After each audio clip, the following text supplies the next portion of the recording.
My parents handed over the jewelry store I'd worked at for 10 years to my sister. I just said, manage it yourself.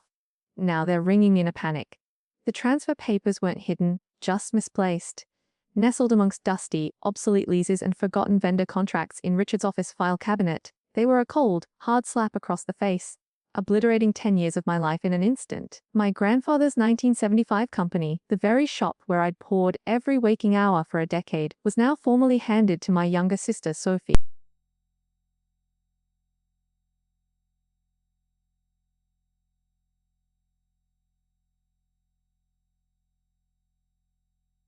The entire facility, all hers. They had kept this a secret for half a year, watching me work myself to exhaustion, believing I was building my own future. I remember the metallic tang of fear and betrayal in my mouth.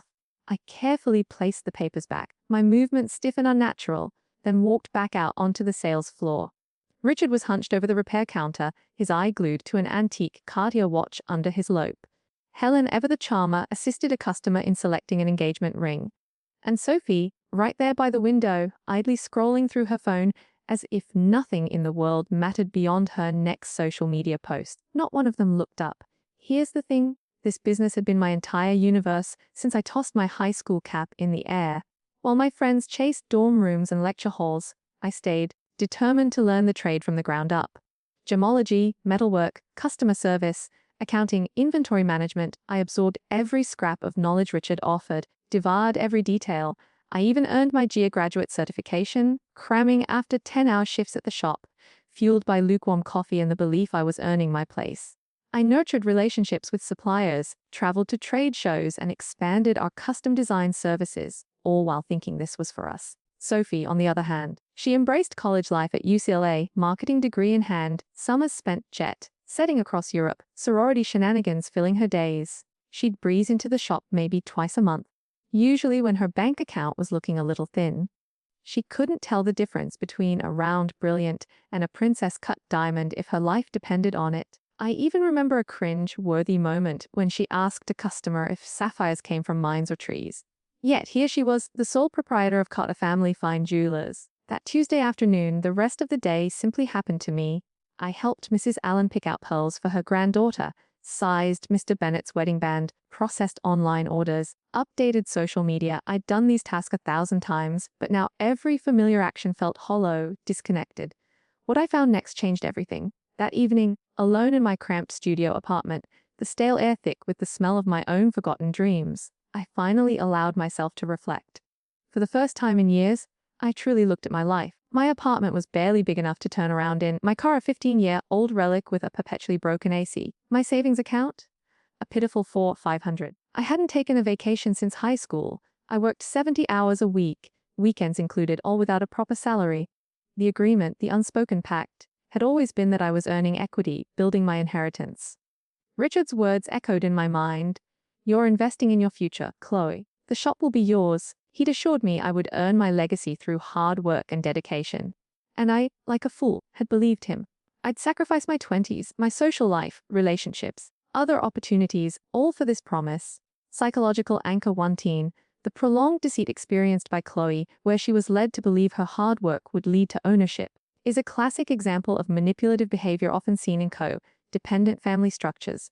This can create a sunk cost fallacy for the victim, making it incredibly difficult to walk away due to the immense emotional and practical investment already made. Wednesday morning, I woke up with an unsettling, crystal clear calm. I wasn't furious. I wasn't even hurt. I was simply done. I dressed, walked to the shop, arriving at my usual 6:30 a.m. In the back room, the aroma of brewing coffee filled the air as I pulled up templates on my laptop.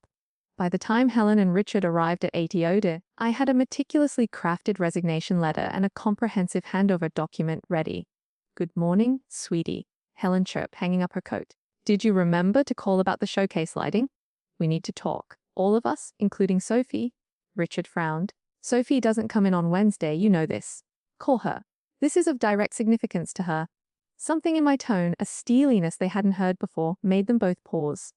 Richard, without a word, pulled out his phone. Sophie swept in 20 minutes later, visibly annoyed, her voice laced with impatience. This better be important, Chloe. I have a pilot's class at 11:30. Suitable? I laid 2 copies of my resignation letter on the counter, one for Helen, one for Richard. I am quitting from Carter Family Fine Jewelers, effective immediately. The silence that followed was so thick I could almost taste it. What? Helen's voice was a mere whisper. I'm quitting. I won't be working here anymore. Richard finally picked up the letter, his eyes scanning it, his face paling. Chloe, what is this about? Has something happened? My voice was steady, betraying none of the turmoil churning inside me. I discovered the transfer documentation. I know you handed over the business to Sophie. Helen's face went completely ashen. Sophie, surprisingly, looked utterly bewildered. It seemed she truly had no idea. I didn't know, she murmured. Honey, we were going to tell you. Helen stammered. My gaze sharpened. When, after another year of me working 70-hour weeks, when I hit 30 and finally realized I had given you a decade of my life for nothing. Richard's voice rose, edged with defensiveness. It's not nothing. You have learned vital skills. You've had the opportunity to learn what I could have while earning money. I maintained my level tone, a stark contrast to the earthquake rumbling beneath my ribs. You lied to me. For years you assured me I was striving toward ownership. You made me believe my future was here. Richard's posture stiffened. We're never guaranteed anything in writing. You chose to work here. Nobody coerced you. The coldness in his voice, the shift to pure business logic, cemented my decision. You're totally correct, I said, a faint, bitter smile playing on my lips. I elected to work here, and I am now choosing to go. You cannot simply forsake the family business? Helen's voice crackled, laced with desperate pleading. This isn't my family's business. I countered, my eyes locking with hers. The legal records state that it is Sophie's business. I turned to face my sister, who had been silent, her eyes wide. Congratulations on the inheritance, Sophie. I hope you enjoy it. Sophie finally spoke, a shaky protest. Chloe, I did not ask for this. My shoulders slumped. I don't care what you asked for, or what people think. This is what occurred, and I am done. I pulled a thick folder from my bag and laid it on the counter. This includes passwords for all our accounts, contact information for top suppliers, details on ongoing orders, customer preferences, upcoming appointments, and maintenance schedules. Everything you need. Richard's face transformed from fury to dawning terror. Chloe, be reasonable? You cannot abandon us like this. We have a Morrison anniversary celebration order due next Thursday. The Kin's bespoke engagement ring needs final approval, Mrs. Miller's estate valuation. He was rattling off the list, his voice rising in panic. These are company concerns that the owner should address. I looked straight at Sophie. You are the owner. Handle them.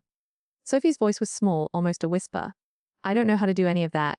Then learn, I said, a surprising surge of strength in my voice.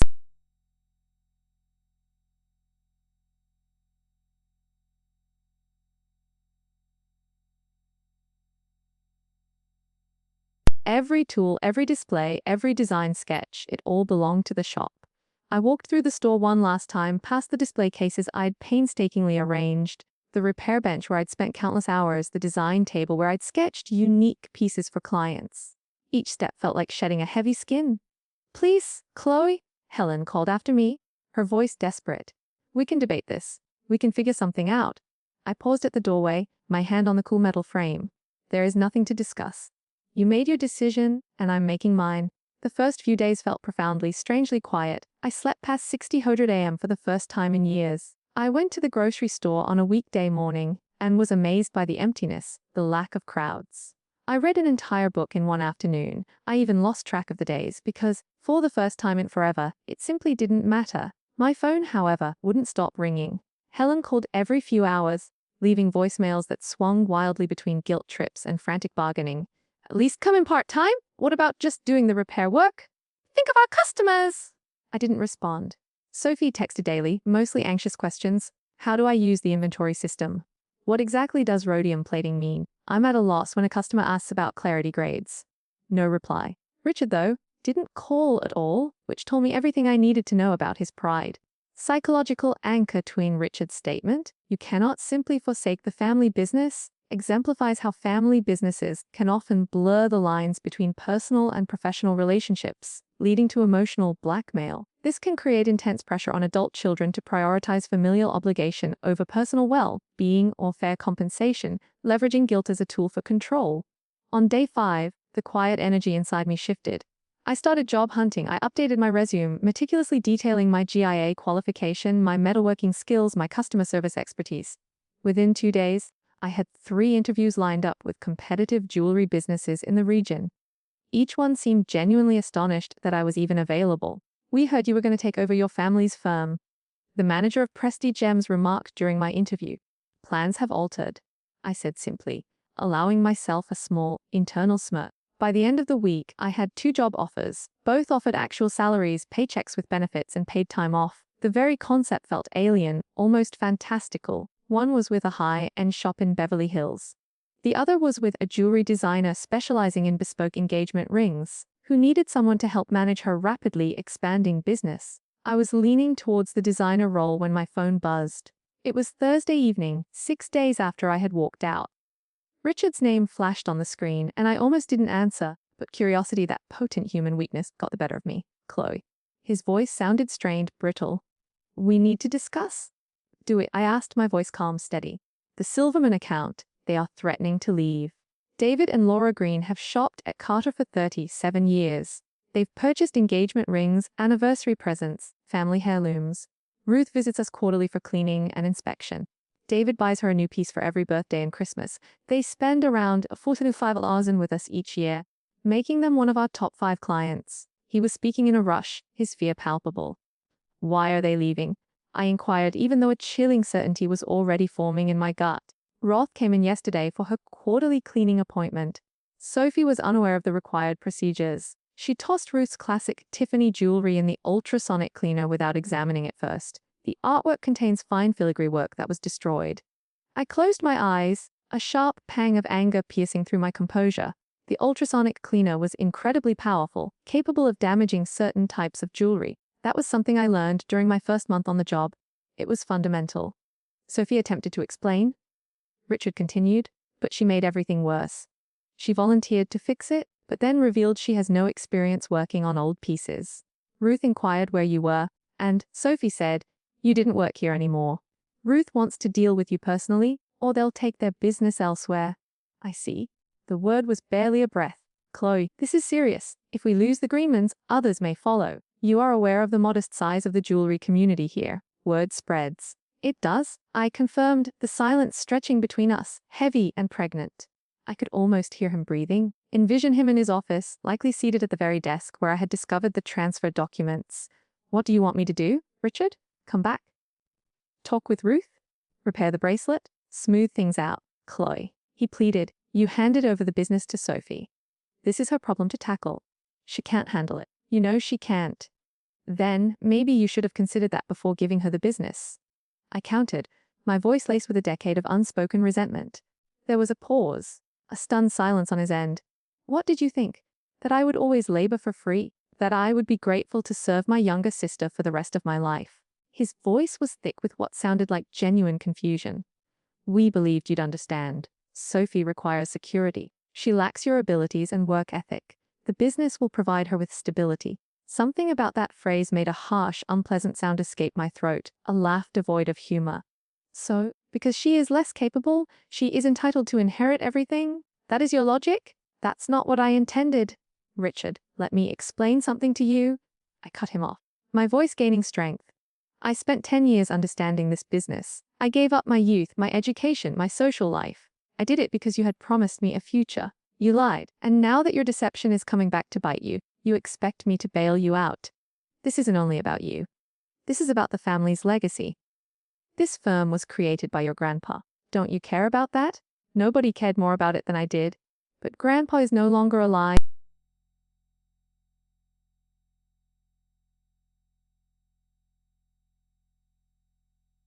I am requesting your assistance, yet I am declining," I stated firmly, taking a deep breath. "But I'll offer you some free advice. Tell Sophie to contact Lena Hughes at Heritage Jewelry Restoration. Lena specializes in old items. She will be able to fix the Tiffany bracelet. It will cost you, but she is worth it. What about Ruth? She wants to speak to you. Ruth has my number.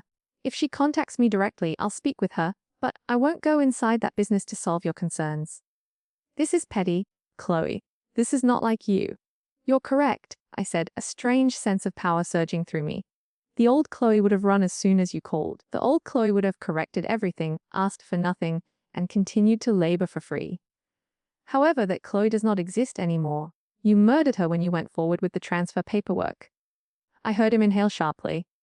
"We did not fabricate anything. It was a family choice. A familial choice that I was not involved in. Interesting definition of family. Your mother and I had a long discussion about it. We did what we felt was best. Who is it best for? Definitely not for me. He was silent for a long moment. What do you want, Chloe? Money. We can put you on a salary. The 25 per hour? $25 an hour. I repeated, a dry, bitter laugh escaping me. I have a GIA certificate and 10 years of specialized expertise. I've been offered 50 per hour, plus perks and a percentage on sales. Another lapse in stillness, pregnant with his shock. Who offered you that? Does it matter? Are you genuinely planning to work for our competitors? They're not your competitors. They are my employers. There is a distinction. Chloe, I'm asking you once again. Come back. We can figure it out. We can create a contract that provides you some ownership, a genuine wage, partial ownership. Richard, I already own it. I countered, my voice rising slightly. I built half of the shop's worth. The custom design service currently generates 30% of your earnings. I started it. The social media presence that attracts younger clients. Me? Our association with Emerald City Gems that allows us preferential access to premium stones. That took me 4 years to cultivate. Then don't toss it all away, he practically shouted. I am not throwing anything away. You already did this when you signed the paperwork. So, this is vengeance. You're going to stand by and watch the business fail. His words hung in the air, accusation dripping from them. I wondered for a moment if this was payback. It didn't feel like vengeance. Revenge suggested rage and a desire to harm. I didn't feel furious anymore. I felt liberated, untethered. I'm not going to stand by and watch anything. I am going forward in my life. If the business fails, it is because the person you hired cannot operate.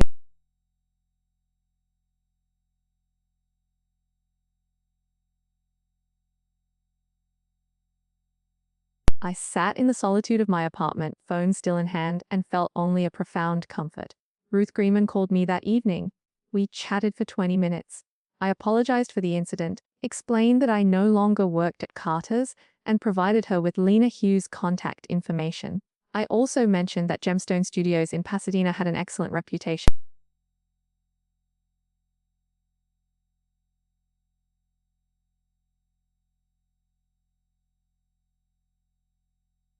This means a lot to me. David and I will need to evaluate where we conduct business.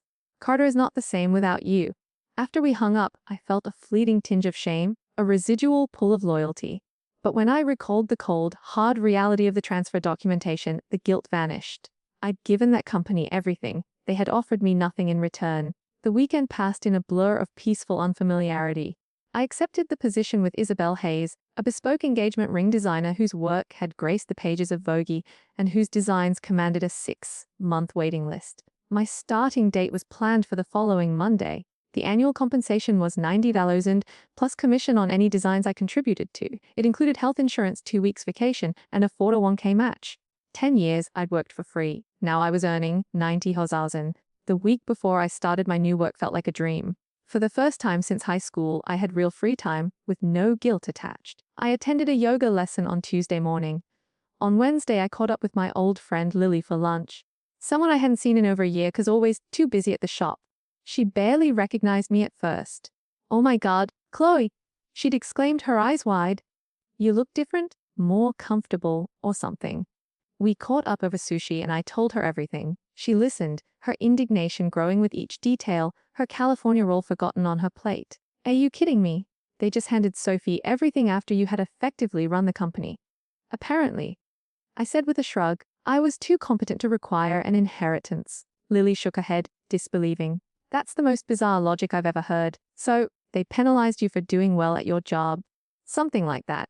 "Well, screw them. You're going to be fantastic in this new position. Isabel Hayes is legitimate. I've seen her art all over Instagram. This is your chance to gain credit for what you do." She was right. On Thursday afternoon, I headed to Isabel's studio in Silver Lake to sign my contract and get oriented. The moment I stepped inside her workspace, I felt something shift inside me. The studio was light and spacious, with floor-to-ceiling windows that bathed everything in natural light. Her design table was orderly yet lived in, designs tacked on a large corkboard, jewels arranged in small glass dishes. "Chloe, welcome," Isabel said, her smile genuine. She was in her early 50s, silver-streaked black hair twisted into an untidy bun, paint-stained fingers. She wore jeans and a simple black t-shirt, a stark contrast to the traditional business attire my mother insisted on at Carter's. "Come in. Let me show you around." She led me through every detail of her process. Unlike my father, who hoarded information as if it were power, Isabel freely shared everything. She gave me her supplier contacts, pricing algorithms, client management system. She showed portfolios of previous work, described her design philosophy. "I believe in partnership," she explained, her eyes bright. "You're not simply here to carry out my vision. I want your thoughts and creativity." Some of my finest work has resulted from brainstorming with my staff. We spent 3 hours together that afternoon, and she asked about my experience, my training, the styles I was drawn to. When I mentioned my interest in incorporating vintage elements into modern designs, her eyes lit up. "That's exactly the kind of fresh perspective I need. I've been wanting to expand in that direction but haven't had the time." She pulled out a folder. "Look at these potential clients who've contacted me about redesigning inherited jewelry. I've been turning them down because I don't have time. But with you here, we could build an entire service line around this." My mind was already racing with possibilities. I could offer consultations where clients bring in their heirloom pieces, and we discuss options for modernization while preserving sentimental elements. Some people just need a refresh, such as turning a vintage brooch into a pendant, while others may want something completely new with the original stones. And you have the technical skills to work with antique settings and delicate pieces. This could be huge for us, she grinned. "I'm so glad you applied here. When I saw your resume, I couldn't believe you were available. Your family shop has a solid reputation." I corrected gently. "It's now under new management." "Their loss," Isabel said simply. "Seriously, Chloe, I've been in this business for 28 years. I recognize talent when I see it, and I know that when someone has been undervalued, they will thrive here." I left her studio feeling lighter than I had in years, perhaps ever. This was what work was supposed to feel like: energizing rather than draining, collaborative rather than isolating, appreciated rather than taken for granted. But the drama wasn't quite over. Sophie arrived at my flat on a Sunday afternoon. I nearly didn't answer the doorbell, but she yelled through it, "Chloe."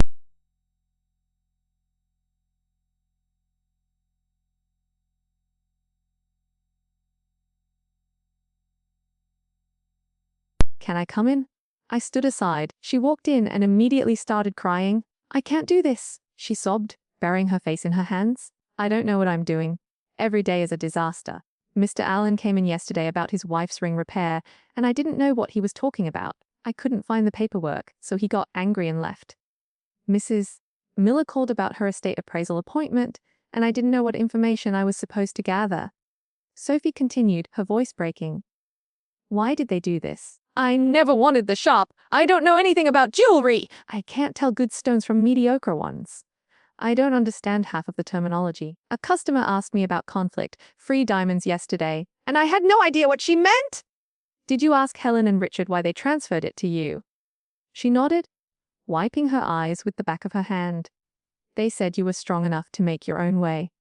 They said I needed the security more than you did. They said it didn't matter because you'd still be running everything anyway." There it was, the ugly truth, laid bare. They gave Sophie ownership because they assumed I'd keep doing all the work regardless. They counted on my loyalty, my dedication to Grandpa Lawrence's legacy, my inability to walk away.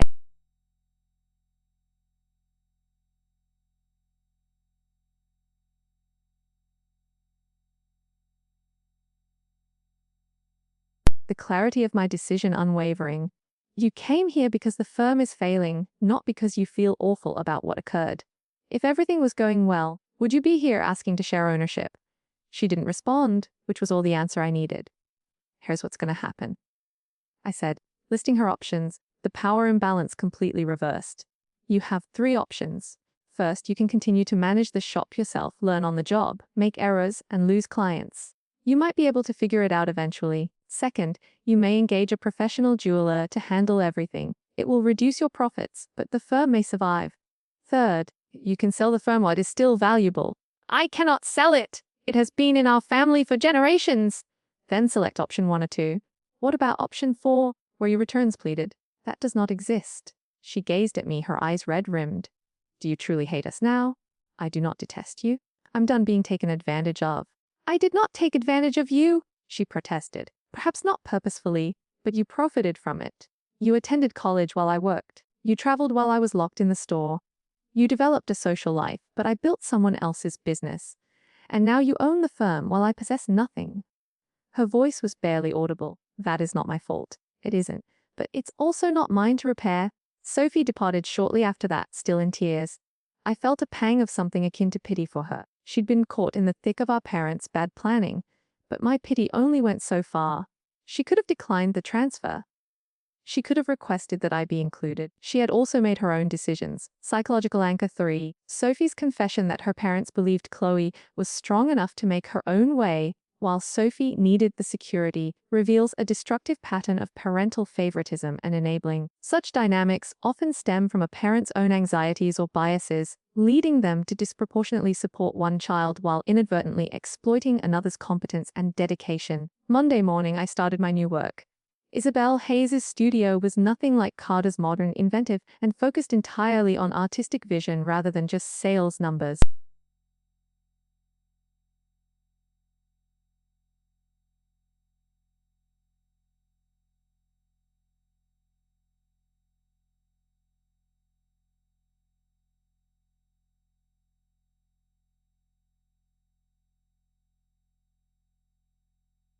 Of irrefutable proof that I had made the correct decision, I cashed the check and headed straight to Target.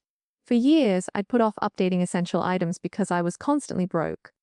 Now, I purchased new towels that weren't threadbare, a quality set of kitchen knives, linens with an actual thread count, simple items that most people took for granted, but that I considered luxuries.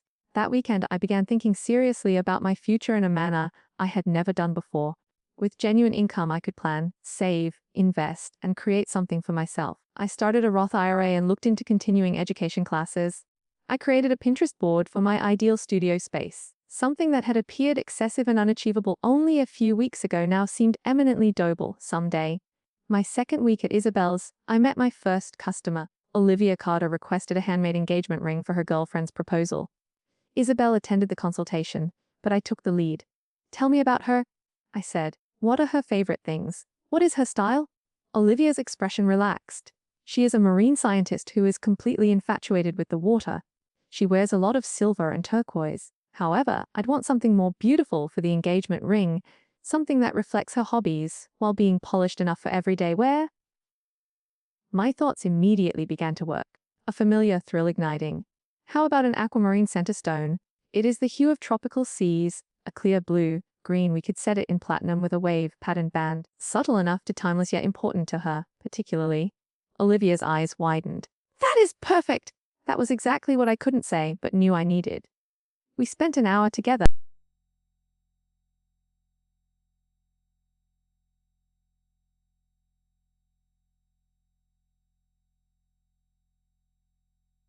You read her correctly and offered her something personal without sounding trite. That is an uncommon skill. "Thank you," I said, a blush creeping up my neck. I enjoy the puzzle aspect of it.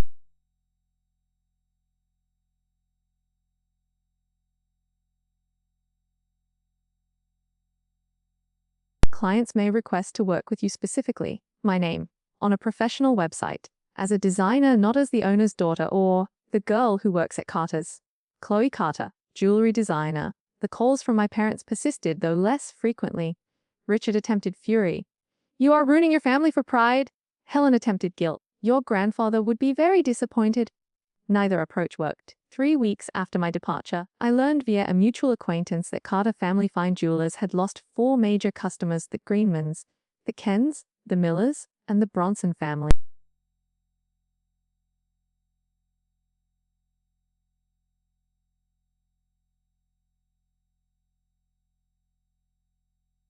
He was competent enough to keep the firm going, but his pay and perks were drastically reducing their profit margins. 4 weeks later, Helen called, her tone noticeably different. "Chloe, we need to talk about the financial situation." "How about it?" I asked, my voice neutral. "The firm is floundering. We've lost too many critical clients and Jack's compensation is significant.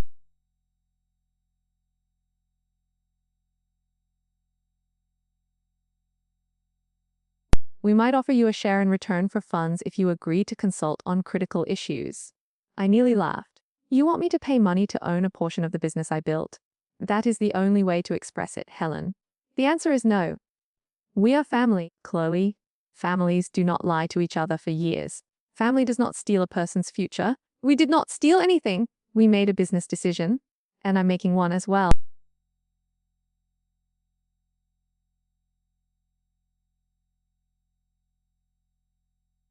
Isabel recognized my abilities and increased my responsibilities, and within 2 months, I was designing my own custom engagement rings for clients who had specifically requested them. My designs were featured on Isabel's Instagram, which boasted over 220,000 followers, and I began to build my own reputation. One Saturday afternoon, approximately 4 months after leaving Carter's, I ran into Ruth Greenman at a coffee shop.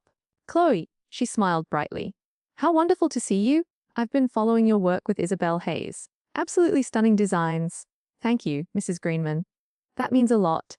David and I have been shopping at Gemstone Studios, as you suggested, and they're lovely, but we miss your personal touch." She paused. "We're celebrating our 45th anniversary next month, and David wants to commission something special for me. Would you be available?" Ruth Greenman, one of my parents' top clients, was now my client. "I'd be honored," I said. A warmth spreading through me, she squeezed my hand. "Your parents made a mistake, dear."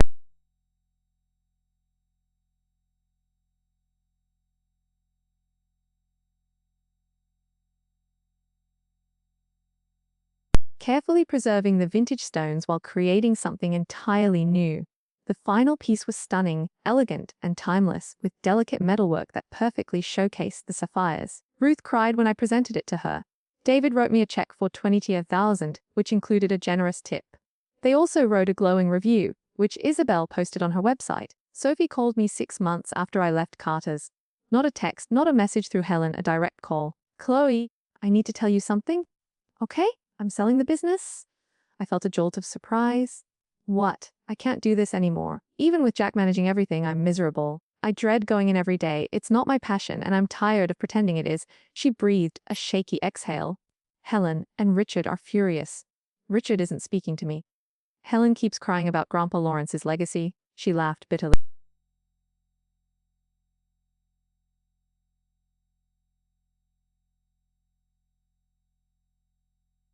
"For putting you in an impossible situation, for giving you something you didn't want, and expecting you to want it anyway. And for what it's worth, I should have said something when they did the transfer to make sure you were included. I knew it was wrong, but I was too selfish to speak up. It was the first real apology any of them had offered." "Thank you for saying that," I replied, a knot in my chest loosening. "The sale should finalize in about 2 months. After fees and debts, I'll net around 900,000. I'd like to give you half." I hadn't expected that. "Sophie, please. It's not about the money. It's about doing something right. You built half of the value of that business. You deserve half of the sale." We talked for another 20 minutes.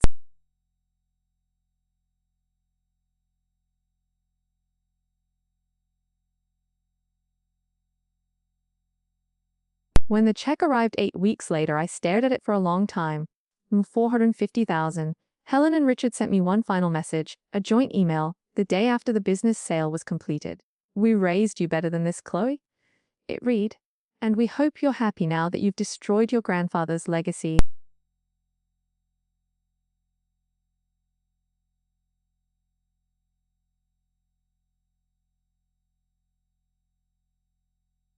And to begin developing a business plan for eventually opening my own studio.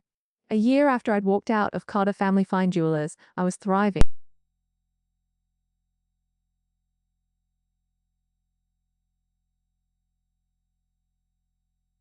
Someone who had his own work and hobbies and didn't want me to give up everything for someone else's goals. And I'd reunited with Sophie, whom I saw for coffee every few weeks. I had a waiting list of my own customers. I didn't miss working 70 hours a week for nothing. I didn't miss being undervalued. I hadn't spoken to Helen or Richard in a long time. Sophie was excelling in her graduate program and appeared genuinely happy for the first time in years. "Do you ever miss it?" she asked me one afternoon, stirring her lat. "I mean, I miss Grandpa, but not the shop itself." "Have you?" "Occasionally." "They're still angry at both of us," she continued. "You for leaving, me for selling. Richard says we're ungrateful. Helen keeps trying to guilt me about the family legacy." Sophie sighed. "I believe they don't understand what they did wrong. They probably don't. In their minds, they were being practical. Give the business to the daughter who needs help, Assume the competent daughter will stick around anyway out of loyalty. But is that really so wrong from their perspective? I thought about it. Maybe not wrong exactly, just incredibly short-sighted. They gambled that I'd value family loyalty more than my own future, and they lost that bet. Sophie smiled sadly. We're both disappointed them by wanting different things than what they planned for us. That's their problem, not ours. 2 years after things went apart, I started my own studio. Chloe Carter Fine Jewelry, specializing in custom engagement rings and heirloom redesigns. Isabel was entirely supportive of the move and was thrilled to see me strike out on my own. My inaugural reception was packed. Ruth and David Greenman came, as did dozens of other clients I'd worked with over the years. Former suppliers I'd built relationships with sent congratulations. Isabel gave a tear-jerking speech about my talent and work ethic.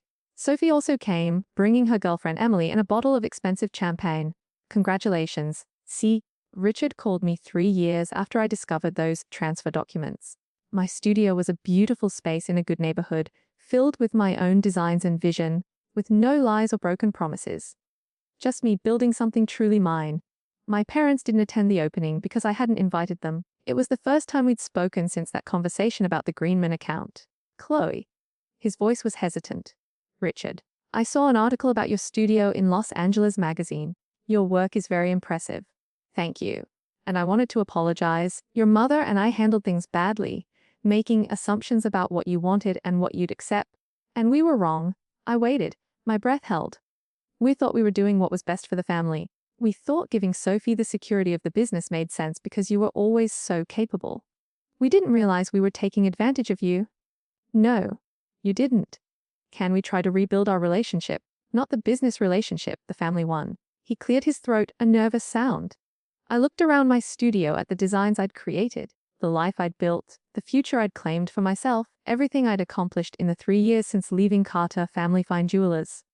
Maybe, I said finally, the word hanging in the air.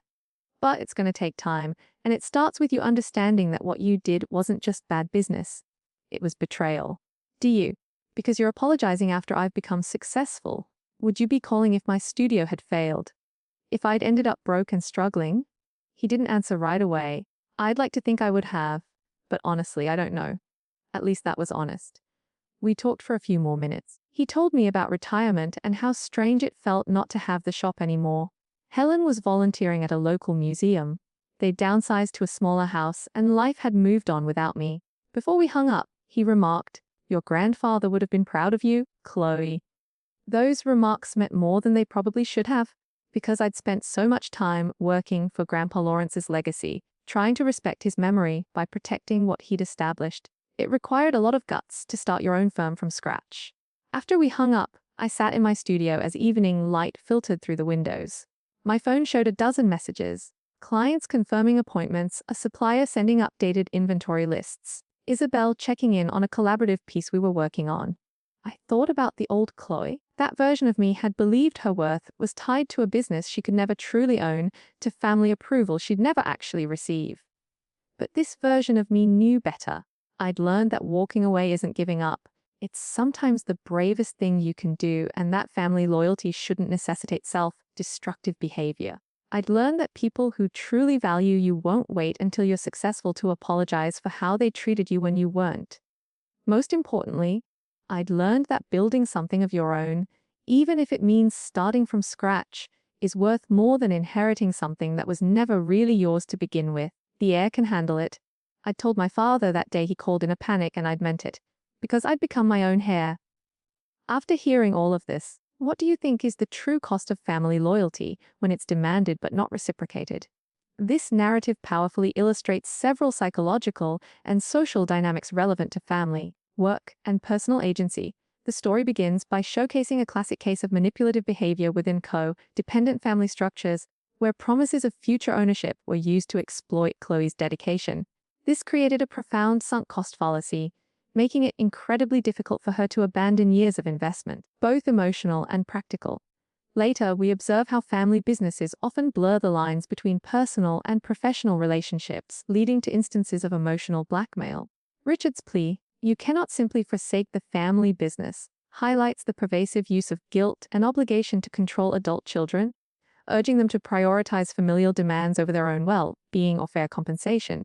Finally, the narrative delves into the complexities of parental favoritism and enabling behavior. Sophie's confession that her parents considered Chloe strong enough to make her own way while Sophie needed the security exposes a destructive dynamic. This often stems from a parent's own biases or anxieties, causing them to disproportionately support one child while inadvertently exploiting another's competence. The delayed, conditional apology from Richard, only after Chloe's undeniable success, further underscores how relationships can be viewed transactionally, where value and respect are tied to external achievements rather than inherent worth. Understanding these dynamics can help individuals recognize and navigate similar patterns in their own lives, fostering healthier boundaries and self-worth.